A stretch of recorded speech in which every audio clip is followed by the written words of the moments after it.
What's up, everybody? It's ThatDisneyBlerd back for another video. I know it's been a very long time since you've last seen me. I've had a lot going on, and I'll probably do a story time on that later. But for now, I just want to say welcome back. Thanks you for sticking there with us with Blerd Survival Guide and everything. We'll be back with more episodes soon. But today, I do want to talk to you guys about some of my favorite top 5 Disney Renaissance movies. So with that, let's get started.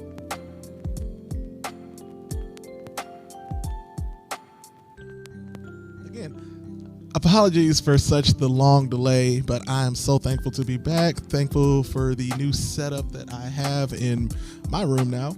And we'll check it out in a later date as well. I've missed you guys. I miss talking to you guys, but I'm excited to get back to this personal project of mine as well. And yeah, it's going great.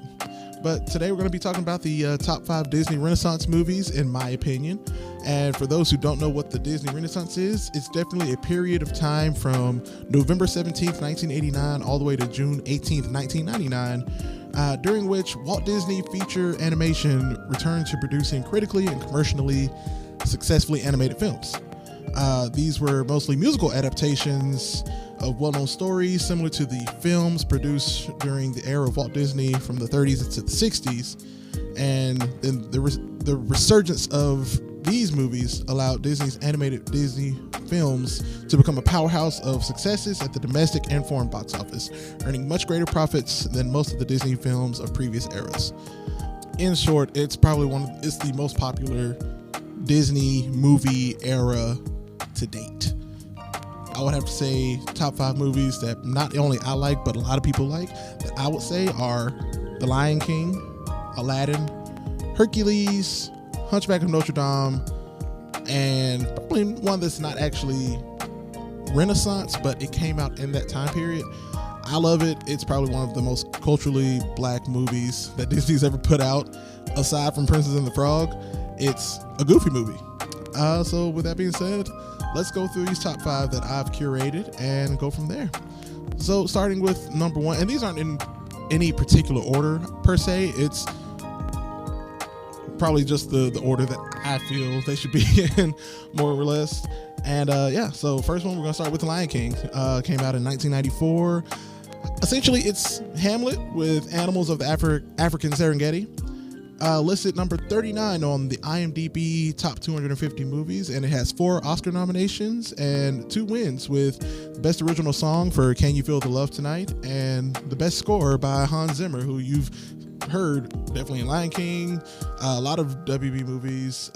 He was in the music video Killed the Radio Star, the very first music video at MTV. Little trivia for you there.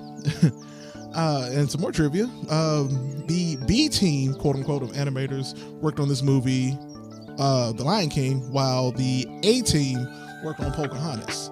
Interesting enough, that was the punishment for the A team. If you couldn't get a certain animation block done within a certain amount of time, you were sent down to the B team to work on this movie that no one thought would be successful. Turns out to be one of the most successful Disney movies of all time. Another trivia point, Pumbaa the Warthog, probably one of my favorite Disney characters, definitely one of my favorite animal characters, I would say, is the first Disney character to exhibit flatulence. Wow. And then lastly, Scar's death is perhaps one of the most graphic Disney deaths, even with the flames obscuring the screen as the hyenas are tearing him to pieces, with them burning alive as well. So not only is it a just dessert for Scar, it's probably the most graphic and goriest that we'll see in this list. My personal favorite quote from this movie would be Pumbaa talking to Simba when they first meet in the tropical forest. And he was telling he's telling Simba, says, "You know, kid, in times like this, my buddy Timon here says, you've got to put your behind in your past. And I live by that daily." All right. Next up on the list, we have Aladdin. Came out in 1992. It's one of the many tales of 1001 Arabian Nights adapted for Disney. It has 5 Oscar nominations with 2 wins, with Best Original Song with A Whole New World, and Best Score, again, with Alan Menken, probably one of Disney's biggest songwriters of the time. A little trivia, rest in peace Robin Williams, but because he ad-libbed so much of this movie, the script was rejected for Best Adapted Screenplay nomination. This film is also the first animated movie to gross $200 million, which is probably the highest grossing film of that year. I mean, live action or animation. And originally, the peddler who introduces the movie would be revealed to be the genie at the end. After many edits and story changes, however, it never made the film. The directors have stated, though, that the genie and the peddler are one and the same. So if you had that head canon in your space, just know it's actual canon based from the directors of this movie. And my favorite quote from this one would be Aladdin, and it's near the beginning of the movie, right before One Jump. His opening song, "Trouble? No way. You're only in trouble if you get caught," which, facts. All right. Next up, we have Hercules. It came out in 1997. Little Disney Blerd here was 2 years old at the time. Just a little personal history for you. It's a nice intro movie for anyone interested in Greek mythology, and it's also nominated for one Oscar. It was nominated for Best Original Song for "Go the Distance," which is quite possibly one of my favorite Disney songs of all time. I love that song.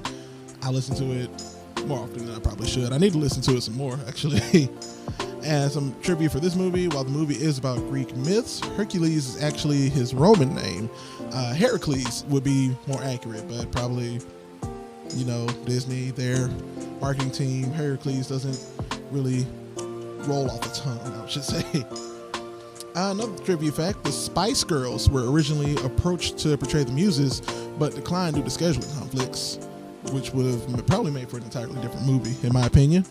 And lastly, Megara, Meg for short, is essentially a merge between all four of Hercules' wives in mythology. So all that you know about Hercules/Heracles, his wife when he had to do the trials of Hercules and everything like that, all are different women, but because we probably couldn't get all of that into an hour and a half, 90-minute movie, Meg.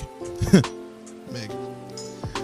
All right, and then my favorite quotes from this movie, it comes from Hermes and Fabulous Party. I haven't seen this much love in the room since Narcissus discovered himself. Look, some of these went way over my head as a kid, and as I watched them as an adult, it is like the writing in this movie is just, all these movies just top notch, amazing. All right, next up we have The Hunchback of Notre Dame, quite possibly one of Disney's darkest movies.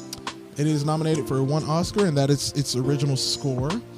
And a little trivia about Hunchback is the song Hellfire is considered one of the darkest songs written for a Disney film and was nearly cut from the film. And I probably would have rioted, even though I was only a mere child at that point. Another fact: Patrick Stewart and Ian McKellen were considered for the role of Judge Claude Frollo. And last but not least, another Frollo fact. Lol. Frollo has been described as Disney's most evil character, and that is only because he has literally zero redeeming qualities and traits. Favorite quote, and it also comes from Frollo, from the song Hellfire. I mean, that should tell you how much this song is effective to this movie, is that you got fans of it that will come back, that have recently come back to say that this is probably one of the best villain songs of all time. I'm using it as a quote. It's one of the main talking points of this film. My favorite quote from it is, "But she will be mine or she will burn." And I mean, if you know this movie, you know the impact of that one line. It's the last line of Hellfire. It hits hard. It sends a chill down my spine. It is bone-chillingly frightening, especially from the villain. Last but not least, we have, it's not a Renaissance movie per se, but it is, I would say, the Disney Renaissance movie for Black millennials growing up, those who watch it now, who probably show their kids now. I've loved this movie since I've had it on VHS as a child, and it's a goofy movie. Though not a traditional Disney Renaissance movie, a lot of millennials revere this movie, and it has become a cult classic. It is produced by Disney Movie Tunes and Walt Disney Television Animation rather than Walt Disney's Animation Studios, because it was during that time where it was essentially a movie version of Disney Channel's Goof Troop, made into the popular movie that we know today. They didn't want to, not necessarily spend the money on it. They just didn't know. They didn't think it would be as profitable as these other Disney Renaissance movies when it became this smash hit all of a sudden that it did garner its own sequel, an extremely goofy movie, which I'll talk about another day. But it is definitely Walt Disney Movie Tunes and Walt Disney Television Animation. They struck lightning by accident from this one. A little trivia about it: the character of Powerline is an amalgamation of Prince, Bobby Brown, and Michael Jackson. So that's why you love him. I mean, he's voiced by Tevin Campbell. I mean, you can't get the other three to do it. You get Tevin Campbell. So you got four. It's an amalgamation of Prince, Bobby Brown, Michael Jackson, voiced by Tevin Campbell. You have magic right there. Still waiting on that Powerline album. Next up, Pauly Shore, aka Bobby, improvised most of his dialogue in this film, which I can believe. It is very, very Bobby-esque, I would say. And yeah, the last little bit of trivia for this would be the movie's songs were recorded first rather than the dialogue. You hear the songs in the movie. The songs in this movie definitely add to the story rather than just be plot devices within the story. So a lot of time musicals are just expressions of your emotions when you can't figure out the words to say. But with a Goofy movie, they wanted the music to be the story, where you have this father who's trying to reconnect with his teen son and wants to make all these memories. And I mean, the best way to encapsulate good memories is definitely through song. One of my favorite quotes from this movie, and I mean, I can almost quote this movie back and forth, but one of my favorite quotes comes from Powerline and his song Eye to Eye. If we listen to each other's hearts, we'll find we're never too far apart, and maybe love is the reason why for the first time ever we're seeing it eye to eye. And I mean, that quote basically wraps this entire movie up to a T, where you have Goofy being this traditional old school dad who just wants to take his son on a nice summer vacation because his son is growing up. It's fleeting. Time is fleeting away, and you have Max, who's a teenager, fledgling. He's got feelings for a girl. He wants to show her that he is this cool, awesome, amazing, talented guy. You got them; their lines are diverging, and Goofy just wants to put them back together. And I mean, that's basically what this line is. It's like, if we listen, you just got to listen to your heart, listen to each other's hearts, and yeah, you'll love each other. But yeah, to finish that off, those are probably my top 5 favorite Disney Renaissance films. Again, not all of them are Renaissance movies, with a Goofy movie being an exception, but these are all movies that have had a strong, lasting impact on my childhood and my adult years as well. I love watching these. I love to come back to watch these movies, and I just highly recommend these movies. Guys, thank y'all for listening and watching again. I am going to be a lot more persistent and consistent with these videos with That Disney Blurred. Be sure to subscribe, comment what you like about this video, comment what you didn't like about this video, what I can do to improve for you.